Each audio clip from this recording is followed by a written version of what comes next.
আসসালামু আলাইকুম, সবাই কেমন আছেন? আশা করি সবাই অনেক ভালো আছেন। আলহামদুলিল্লাহ আমি অনেক ভালো আছি।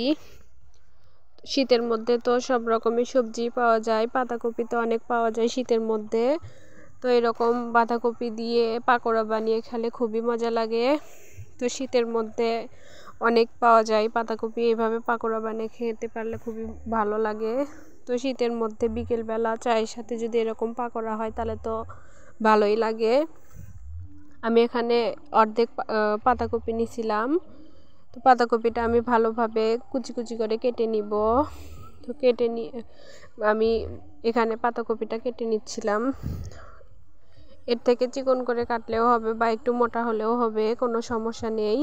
তো এইভাবে কেটে নিলেই হবে। এখানে আমি একটু লবণ দিয়ে পাতাকপির ভিতরে যে পানিটা থাকে আমি লবণ দিয়ে হাত দিয়ে একটু ছানে পানিটা বের করে নিব। তো পাতাকপিটা কিন্তু নরম হয়ে গেছে। তারপর এর মধ্যে আমি পেঁয়াজ, কাঁচামরিচ, তারপর একটু ধনের পাতা দিয়ে দিব। তো কাঁচামরিচ যে যেমন ঝাল খেতে পছন্দ করেন সে তেমনই দিবেন। আমি এখানে একটু গুঁড়ামরিচও দিব। তো লবণ দিয়ে দিছি, তারপর একটু হলুদও দিয়ে দিব, আর এখানে গুঁড়ামরিচ দিয়ে দিব। তো গুঁড়ামরিচ চাইলে নাও দিতে পারেন, ঝাল যে যেমন খান তেমনই দিবেন। তারপর আমি এর মধ্যে একটা ডিম দিয়ে দিব। তো আমি একটা মুগরির ডিম দিয়ে দিছিলাম এখানে। তো এর মধ্যে আমি শুকনা চালের গুঁড়া দিব।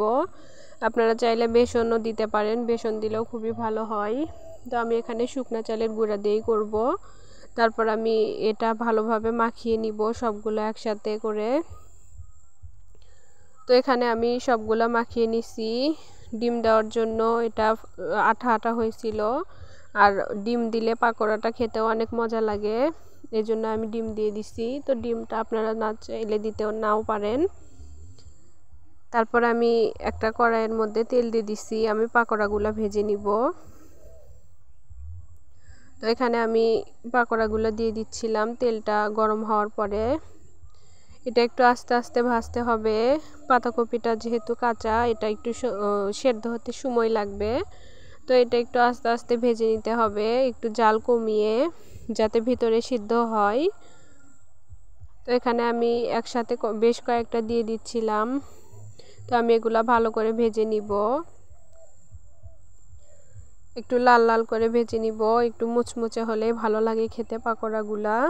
তারপর এখানে আমার ভাজা হয়ে গেছে। আমি আস্তে আস্তে জাল দিয়ে এটা ভেজে নিছি, যাতে ভিতরটা ভালো করে সেদ্ধ হয়ে যায়। তো আমার পাকোড়াগুলো খেতেও খুবই মজা হয়েছিল, আর এখানে দেখতেও খুবই ভালো লাগতেছিল। তো আমার ভিডিওটা ভালো লাগলে সবাই সাবস্ক্রাইব করে দিবেন।